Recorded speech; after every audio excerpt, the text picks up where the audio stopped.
अनाहत चक्र वायू तत्वाचे प्रतीक आहे. यम बीजात्मक या तत्वाचे वाहन मृग आहे. या चक्राची देवता ईशान रुद्र आहे. आपल्या हयस्थ असलेले आत्मलिंग आकाशगंगेशी जोडलेले असते. चित्त आकाशस्थित ज्ञानगंगेच्या प्रवाहासाठी अनाहत नादयुक्त आत्मतत्व जागृत करता आलं पाहिजे. आता अनाहत चक्र जागृत होण्याचे फायदे पुढीलप्रमाणे. परमेश्वराशी प्रत्यक्ष तादाम्य साधता येते. आत्मसाक्षाकारासाठी अतिमहत्वाची तयारी.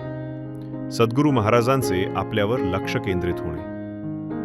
मानवी सद्गुण आणि दुर्गुणांच्याही पलीकडे जाणे. देह असूनही विदेही अवस्था येणे. सहज समाधी. हेतू प्राथमिक पायरी समजा.